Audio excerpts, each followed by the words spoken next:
Hello मेरे प्यारे दोस्तों, कैसे हैं आप सभी लोग। उम्मीद है आप सभी लोग अच्छे होंगे, कुशल होंगे, स्वस्थ होंगे। कहानी के लिए मेरे चैनल को सब्सक्राइब कीजिए, कहानी को लाइक और शेयर ज़रूर कीजिएगा।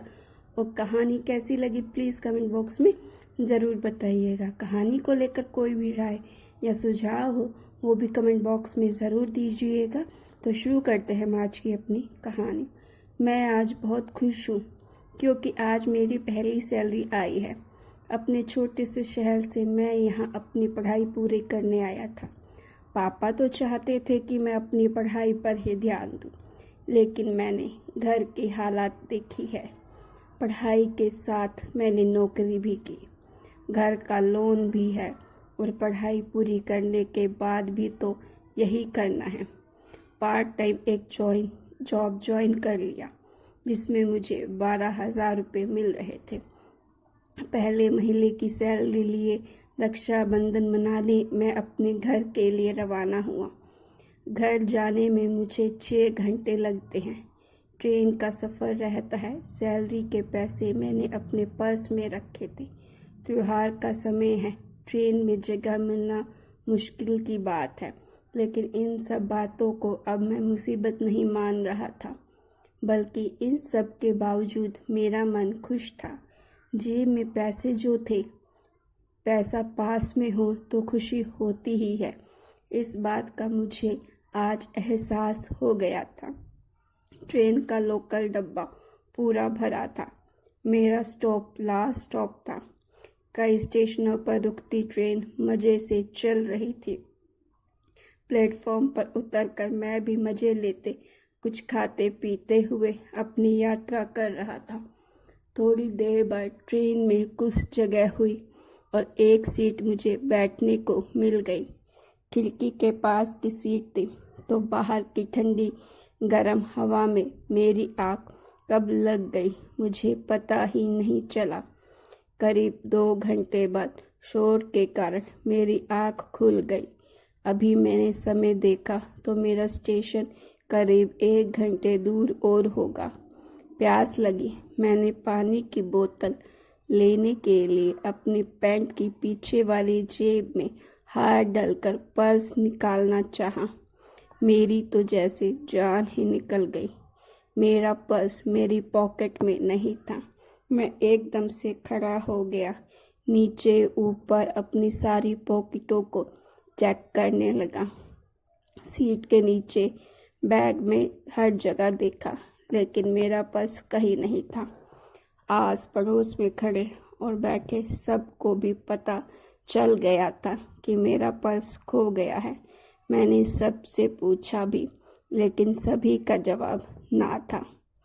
सोने के पहले जिस प्लेटफॉर्म पर ट्रेन रुकी थी, लगभग हर प्लेटफॉर्म पर मैं ट्रेन के नीचे उतरा था कुछ ना कुछ लेने। वहाँ किसी ने मेरा पर्स चोरी कर लिया, कोई ट्रेन में भीड़ का फ़ायदा उठाकर पर्स चोरी करके ले गया, मुझे कोई अंदाज़ा नहीं। कुछ पहले घंटे में खुश था, अब वो सारी खुशी मेरी चली गई। पर्स में पैसे के साथ मेरी कुछ आइडियल भी थी, जिसके जाने का मुझे दुख था। मेरी पहली कमाई जिससे मेरा त्योहार अच्छा होता, सभी के लिए मैंने उन पैसों से कुछ न कुछ लेने का सोच रखा था। मेरे लिए वो पैसे बहुत थे। बस मैं सर पकड़ कर बैठा रहा। मेरा स्टॉप सबसे लास्ट था और वो भी आ गया। ट्रेन से सब उतरने लगे, मैं बस वहीं अपनी सीट पर बैठा रहा। सबको जाते हुए उतरते हुए देख रहा था। मैं इतना लापरवाह कैसे हो सकता हूँ, यह मैं सोच रहा था। आखिर मैंने अपने पर्स का ध्यान क्यों नहीं रखा, यही सब सोचकर मैं अपने आप को बार बार कोस रहा था। ट्रेन खाली होने के थोड़ी देर बाद तक मैं वहीं बैठा रहा। फिर आखिरकार मैंने खुद को संभाला। मैं अपनी सीट से उठा और दरवाजे की ओर जाने लगा। आंखें मेरी अभी भी यहाँ वहाँ मेरे पर्स को ही खोज रही थी। सोच रहा था कि क्या पता यहीं कहीं पड़ा होगा मेरा पर्स। इसीलिए मैं अब सब सीटों के नीचे एक बार फिर देखते हुए जा रहा था। मेरी नज़र एक पॉलीथीन पर पड़ी जो सीट के नीचे थी। उसको उठाकर मैंने खोल कर देखा। उसमें एक हैंडबैग निकला, वजन से थोड़ा भारी था। खोलकर मैंने जल्दी से देखा। मेरी आंखें चमक उठी। उसमें कैश था। मैंने फटाफट वो बैग को वापस बंद किया और उस बैग को मैंने अपने बड़े बैग में डाल दिया। मैंने उसे ठीक से देखा भी नहीं कि कितने पैसे उसमें हैं। मैंने सिर्फ यही सोचा कि जल्दी से यहाँ से निकलूं। क्या पता जिसका बैग छूट गया कहीं वो वापस ना आ जाए। मैंने मन में यही सोचा कि शायद यह मेरे लिए ही छूटा है। भगवान चाहता है कि यह मुझे मिले।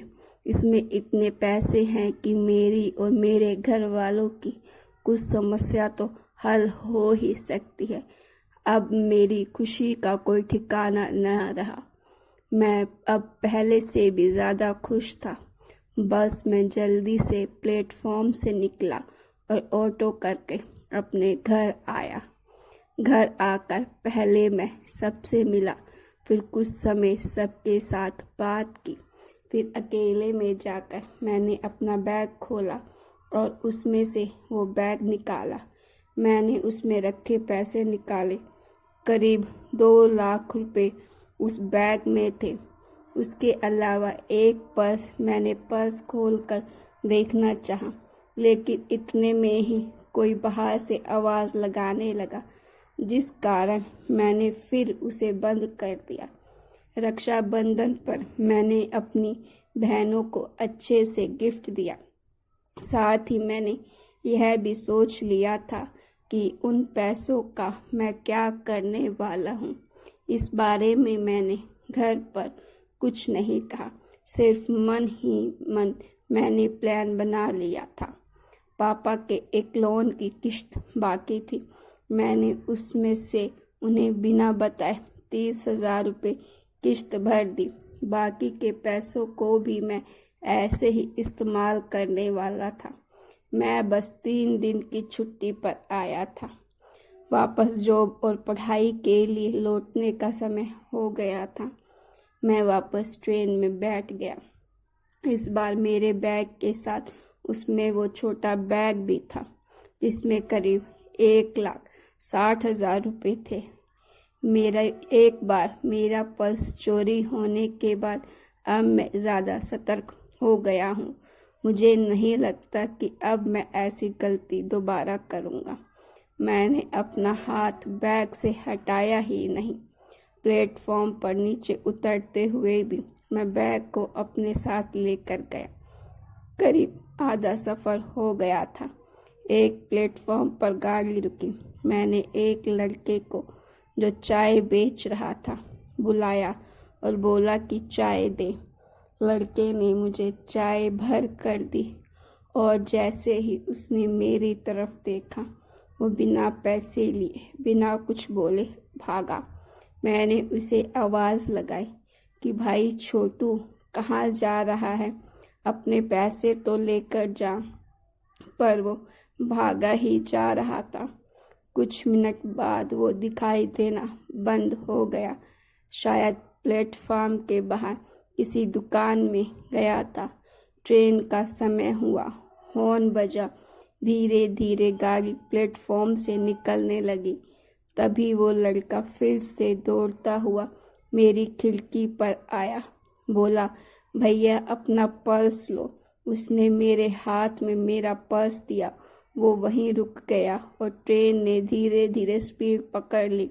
उसके चेहरे पर जो मुस्कान और संतोष था, वो मेरे कलेजे तक चला गया। मैंने अपना पर्स देखा। उसमें सब वैसा ही था। उतने ही रुपए थे, एक भी कम नहीं हुआ था। उस लड़के से कुछ पूछने का, कहने का समय ही नहीं मिला। उसकी हालत भले ही तंग हो, लेकिन उसको और उसके परिवार को नींद अच्छी आती होगी। अब मैं यह सोच रहा था कि भगवान अब मुझे क्या दिखाना और सिखाना चाहते हैं। मैंने एक बैग लिया और उसमें उसके पैसे अपने समझे, जबकि एक लड़का मुझे से काफ़ी छोटा मुझे ज़िंदगी की बड़ी सीख दे गया। मुझे यह सिखा गया कि मैं बेईमान हूँ। यह सारा पैसा बेईमानी का है।